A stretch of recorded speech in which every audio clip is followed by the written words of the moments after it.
ꯍꯥꯏꯖꯔꯤꯕ ꯑꯣꯖꯥ ꯁꯤꯒꯤ ꯃꯔꯛꯁꯤꯗ ꯑꯩꯈꯣꯏꯒꯤ ꯀ꯭ꯋꯦꯁꯟ ꯂꯤꯛ ꯑꯣꯏꯕꯅ ꯆꯤꯡꯕ ꯀꯌꯥ ꯑꯃꯁꯨ ꯊꯦꯡꯅꯔꯦ ꯑꯗꯨ ꯑꯦꯛꯖꯥꯝꯅ ꯐꯥꯒꯠꯄꯅ ꯆꯤꯡꯕ ꯀꯌꯥ ꯑꯃ ꯊꯦꯡꯅꯔꯦ ꯁꯤꯒꯨꯝꯕ ꯅꯨꯡꯉꯥꯏꯇꯕ ꯈꯨꯗꯣꯡꯆꯥꯕꯁꯦ ꯊꯣꯛꯇꯅꯕꯒꯤꯗꯃꯛꯇ ꯑꯣꯖꯥ ꯑꯔꯣꯏꯕ ꯑꯣꯏꯅ ꯍꯥꯏꯕꯤꯔꯣ ꯉꯁꯥꯏ ꯑꯩꯅ ꯍꯥꯏꯖꯕꯗꯣ proper implementation of schemes proper governance education department na mai mathau tawum thoi yam phana tawum thoi yam senga tawum thoi mai employees sing ju tawum thoi ozana like takpa kanda mahiroi sing sida mamuning yauna adagi mahiroi sing ju mapung yauna tamba amadi atmosphere ma create tor kan sida lebak sida hayeng koi education department ha basi yam achobo thawdang ma purin hai tagadi hojik haiba naha sing sigi future hai tare irrespective of any community haiga mo haiga but youth sing them yam maru oibani na hojik leiba naha sing sida education mo de pibu se khwaidagi mathau taba pot amani aduga disturb to hondaba mathau tai makoida makoigi hayeng tungi chahi 10 ama lakadaw se akoina kaigumba 10 ama hena maning hanbai mohota makoida matik chaba speedy oiba makoina hana mangriba akoi matam makoina hana soigriba akoi khangudaba mayam sing se amuk correct tawna ba ngasai gi haiba hana kano habiramba ake megena haiba potuda pulap punjala kan akoi education haiba se yam maru oi tungi naha sing haiba se yam maru oi makoi gumba naha sing se akoina lana chakidana ba phaina chakidana ba amadi makoida chap chaba akoi gi moi career gi oriented oiba wakhalom pc na haita gadi education department ki yama achoba thodang ama lei haina smai thamjage aduna makoi gi thodang si matik chana kitang pangthopiu with new policies karma policies no haiba kansida hojigi soiba naraba adagi kena togiduna akoi gi issue me ama leiduna akoi gi chhatra myam mahiroi kamu khunai myam kena problem leiba leita gadi masigi thoktana ba hena forward oina na ba ko hena effective oina ba adu mongda akoi policy amani thosul myam pakat piu na thamjage yamna aduga aikoi hujikse JDU dagi BJP on khraba MLA mangagi disqualification gi case dugi matang yoza tha amagi manungda disqualification case sing loisin biu haidana high court ta wakalakpagi wafamne sigi disqualification gi matang se am question lagle haiba tare yoza kari haibini disqualification matang sidi akoi gi appeal to borongoni ne hoi manipur ki political system ta wan na te du mosigi disqualification gi lawri ji hayeng vote me ada gumba torokadra loram da gum khangri ko adu judiciary da miyam na expect to pot to win that hojigi leriba koi de pi riba provision asagi leriba constitution da pi riba amadi do's and don'ts hai ta na ko sima tawya de noi miyam ji sumai pull up le nga pull up song thokpa ya de song thokai ta ri sima sing su da bani noi people represent to ni natra adu sumai to ya de khote haiba question me ama khanari ne ba final lines of judiciary ko manung da koi na khangba natre akoi gi just have koi adagi lanet me am na khang da pong atan si budi aduna however wahang khadi akoi gi high court haiba si manipur gi high court haiba si koi gi keeper of the constitution masi taseng na kana moi ji high court ai yamna wang thak wang ba le por amni and mian pa ma ji modagi justice samne pa ma koi gi justice delivery system da effective amadi yamna kano phajaba mong da akoi da wayal chathabi kan haibane adugi potu di taseng na kan da koi gi judicial gi officers hajaba tare judges mayam singsina mokoi gi better part of their judgment mokoi na khanba sina phai sina chumni natraga aida masi khuthing la roisra masi dum hamu mu lehala sina traga masi matam ka changal sina ka magi judicial mind da mayam le ngone khone khangda mayam adu hairabam di leina justice delayed is justice denied ena ana matam yam sang chang ta ga di aingona pambe relief to phanga ta ga di aingona kari kanari ge na ana masi se manipur di tasen ha kan da case sigate wan de kumpur ba case mayam leina inquiry committee gi report kai chakrage adagi soman han semgi ba akoi gi commission gi keno na kai chakrage yamna leigri haitare ana manipur gi leriba judiciary da su in many parts yamna awat pa mayam su udaba nate ana sigi aho mayam loopholes mayam adagi matter of akoi gi keno haitare magi judicial insight chajab tare adagi moina tawthore mawong moina pass toiba order adagi court room chathari ba mong adagi yaba yadab sing ji amna yeng mu su maring manang myam yawdab su natte adu however akoina pam si miyam na pam si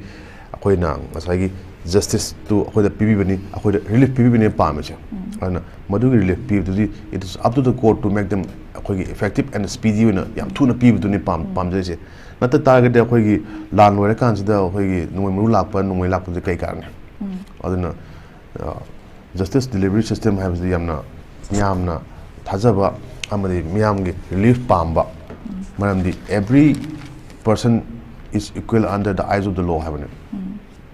oi have the way ne ana atopa mi gi dadi smain to biba aso sang gi dana di smain nan to thambi ba natro hayeng aina tha chahi mari ga thani pan MLA letter mantri am ta ga di yare ke disqualify to ge to biro no problem aduna madu gi potu na tabi na han kum puire case am di oi bane aduna adu gi potu gi light at the end of the tunnel je udan ta uru ra je koi gi laiba koi gi court ki judicial madi koi gi luminaries haja batare ko judiciary de laiba koi judges myam moi gi bot koi gi advocates ki bar and bench ki magi thawong sing sa khoi miyam su u phang hai tai adu manung gi niti gi sing di nai na bam di wat prank kale madu gi damak di khoi gi tasengna miyam da hen mit na kong hen bata ga di khoi gi discussion awara toy matang do adu pukhat la kana phana khana ga macha khaina thang badi yai adu hoji ki oina di aina sum haja ta ga di khoi gi masi gi je masai amon hajare justice delayed is justice denied atman thamjage thagachari oza aduga aikhogi athingba thambagi marakta haibitare Myanmar romdagi pusilakiba potlam sing amadi aikhogi starlink na chingba antenna amasung router ama aikhogi mamangda phangkibagi paulai basigi mathakta aikhogi adu khakta natana Myanmar romdagi saba tai khulai kya so phangki haiba report ama aikhogi newspaper sida thengnari oza sigumaina ya daba aina ya daba haitare sigumbagi thawongda kuchu khulai na chingba kya ama haitana pushanda pa puthok pushin tawba phaba na chingba kya ama thengnaba sina maram oiraga si singsina maram oiraga aikhogi haujik oiriba lansi da su yamna achouba kaino ma oihalli haibadu no sa asigumba thawong kya ama si thoktana ba thingna bai dama kari paikhat haninge haibadu za phungdo adu intro aina bot phadara ka de gyandana khoi amte hingjege ai mo chhinbiro adu khoi lebak singa piro tamtholi ta ba mongom de khoi hingjege na bot am to dana mangna adai thaja ain thaja jete inte hoji hai potu da khoi ai gi representative tuna ai gi assembly constituency lena ain hingjebe constituency do madu gi damakta ngak singbire kan sida mo myam pulla kan sida assembly de phama kan sida manipur gi miyam gi hoji leba starlink ki ogira akoina khoyan phongiba paune manipur gi starlink frontier aduna madu do miyam na hang thajaram de but hujiti national papers media na thola kan se kona mo khoi local papers ko yo bo ne ana madu gi pot da khoi ju tongan ba 400 kilometers ki porous border ne fencing tawni haine hujibo ngamdri ana india gi leba magi policy je towards Myanmar khoi ju abu musu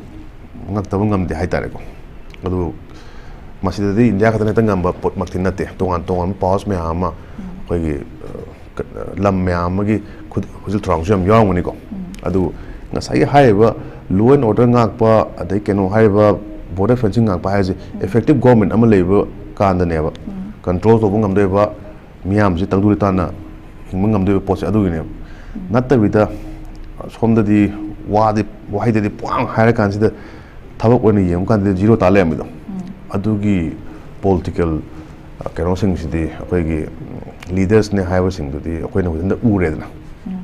ana ain lani point akoi democracy amani na hairina akoi representative thage bani akoi representative sing sina mathau to ta ga ding sai haibi ham haiba akoi gi disqualify mamangi wahang do disqualified to khatan de politician sing se sen kan de moi je resign to jerge kana ko haibu de matham your rank le keno gi na to magi court ga na to ko koi masa mathan on moral ground ai tokcha lagi ai manipur se nga pangamre ai like ai assembly constituency singi khak chuna to I have failed my people ko ꯑꯩꯒꯤ state ꯍꯥꯏꯅ ꯍꯥꯏꯔ ꯀꯥꯟꯁꯤꯗ ꯑꯗꯨꯃꯥꯏꯅ resign ꯇꯧꯕ ꯃꯤ ꯌꯥꯝꯅ ꯀꯩ ꯍꯥꯏꯇꯥꯔꯦ ꯌꯥꯝ ꯌꯥꯝꯃꯕ꯭ꯔꯥ ꯍꯥꯏꯅ ꯈꯜꯂꯦꯕ ꯅꯍꯥꯟꯒ ꯇꯧꯔꯤꯕ ꯑꯩꯈꯣꯏꯒꯤ MLA ꯃꯟꯇ꯭ꯔꯤꯁꯤꯡꯗꯒ ꯆꯪꯀꯥꯟꯁꯤꯗ ꯑꯩꯈꯣꯏꯒꯤ ꯊꯨꯒꯥꯏ ꯍꯥꯏꯕ ꯇꯧꯔꯤꯗꯣ ꯃꯣꯏ ꯅꯨꯡꯉꯥꯏꯕ ꯅꯠꯇꯦꯕ ꯐꯣꯡꯗꯣꯛꯏꯗꯣ ꯈꯣꯏꯁꯥꯎꯅꯕꯅꯦ ꯐꯣꯡꯗꯣꯛꯏꯗꯣ ꯑꯗꯨꯒꯤ ꯈꯣꯏꯁꯥꯎꯅꯕꯗꯨꯅ ꯍꯌꯦꯡ ꯚꯣꯠꯇ ꯀꯔꯝꯕ ꯃꯃꯤ ꯇꯥꯛꯀꯗꯒꯦ ꯍꯥꯏꯕꯗꯨꯗꯤ ꯃꯊꯪꯒꯤ ꯚꯣꯠꯇ ꯌꯦꯡ ꯇꯥꯔꯦꯅ ꯑꯗꯨꯅ ꯑꯩꯅ ꯍꯥꯏꯖꯅꯤꯡ ꯇꯥꯔꯒꯗꯤ ꯃꯊꯪꯒꯤ ꯍꯧꯖꯤꯛ ꯂꯥꯛꯇꯣꯔꯤꯕ ꯀꯩꯅꯣꯁꯤꯡꯁꯤꯗꯗꯤ ꯑꯩꯈꯣꯏꯒꯤ ꯂꯤꯗꯔꯁꯤꯡꯁꯦ ꯈꯟꯕ ꯀꯥꯟꯁꯤꯗ ꯈꯤꯇꯪ ꯍꯦꯟꯅ ꯍꯩꯁꯤꯡꯅ ꯈꯟꯕ ꯃꯊꯧ ꯇꯥꯕ꯭ꯔꯥ? ꯊꯥꯒꯠꯆꯔꯤ ꯑꯣꯖꯥ ꯑꯣꯖꯥꯅꯁꯨ ꯄꯟꯕꯤꯕꯗ ꯑꯗꯨꯝ ꯌꯥꯎꯈ꯭ꯔꯦ ꯑꯩꯈꯣꯏꯒꯤ ꯏꯟꯗꯣ ꯃ꯭ꯌꯥꯟꯃꯥꯔ ꯕꯣꯔꯗꯔ ꯐꯦꯟꯁꯤꯡꯒꯤ ꯃꯇꯥꯡꯁꯦ ꯁꯤꯒꯤ ꯃꯥꯌꯣꯛꯇ ꯍꯧꯖꯤꯛꯁꯦ ꯑꯃꯨꯛꯀ ꯀꯩꯅꯣꯒꯤ NACN-IN ꯀꯥꯡꯂꯨꯞꯀꯤ ꯐꯦꯛꯁꯟꯅ ꯑꯃꯨꯛꯀ ꯑꯁꯤꯒꯤ ꯃꯥꯌꯣꯛꯇ ꯑꯀꯟꯕ ꯋꯥꯔꯅꯤꯡ ꯇꯧꯔꯛꯂꯤ ꯑꯣꯖꯥ ꯀꯃꯥꯏꯅ ꯌꯦꯡꯕ ꯌꯥꯏ ꯁꯨꯃꯥꯏꯅ ꯉꯥꯏꯍꯥꯛ ꯂꯩꯇꯦ ꯊꯤꯡꯕ ꯈꯣꯠꯄ ꯃꯄꯨꯡ ꯐꯥꯅ ꯆꯠꯊꯕ ꯉꯝꯗꯕꯒꯤ ꯃꯑꯣꯡꯁꯤꯗ ꯀꯔꯤ ꯍꯥꯏꯕꯤꯅꯤꯡꯉꯤ ꯃꯥꯒꯤ ꯄꯣꯂꯤꯇꯤꯀꯦꯜ ꯁ꯭ꯇꯦꯟꯁꯅꯤ ꯑꯩꯈꯣꯏꯅ ꯐ꯭ꯔꯤ ꯃꯨꯚꯃꯦꯟꯠ ꯔꯤꯖꯤꯝ ꯑꯩꯈꯣꯏꯅ ꯌꯥꯔꯣꯏꯅ ꯃꯅꯤꯄꯨꯔꯗ ꯂꯥꯛꯎ ꯋꯥꯏꯅꯤ ꯃꯤꯖꯣꯔꯥꯝꯒ ꯀꯩꯅꯣꯒꯗꯤ ꯀꯃꯥꯏꯅ ꯇꯧꯕ ꯅꯥꯒꯥꯂꯦꯟꯗ ꯀꯃꯥꯏꯅ ꯇꯧꯕ ꯗꯔꯀꯥꯔ ꯂꯩꯇꯦ ꯍꯥꯏꯁꯤꯗꯤ ꯃꯣꯏꯅ ꯑꯗꯨꯅ northeast as a whole ꯌꯦꯡꯕ ꯀꯥꯟꯗꯗꯤ ꯃꯅꯤꯄꯨꯔꯒ ꯏꯟꯇꯔꯦꯁ ꯈꯛꯇꯪꯁꯨ ꯌꯦꯡꯕ ꯌꯥꯗꯦꯗꯅ whole of the northeast ꯑꯗꯨꯅ ꯋꯦꯁꯤꯌꯥ ꯀꯥꯏꯅ ꯍꯥꯏꯔꯤꯕ ꯋꯥꯍꯩꯁꯤꯡꯁꯤꯕꯨ ꯃꯅꯤꯄꯨꯔ ꯈꯛꯀꯤ ꯑꯣꯏꯗꯣꯔꯤꯕ ꯋꯥꯐꯝꯁꯤꯕꯨ ꯑꯗꯨꯅ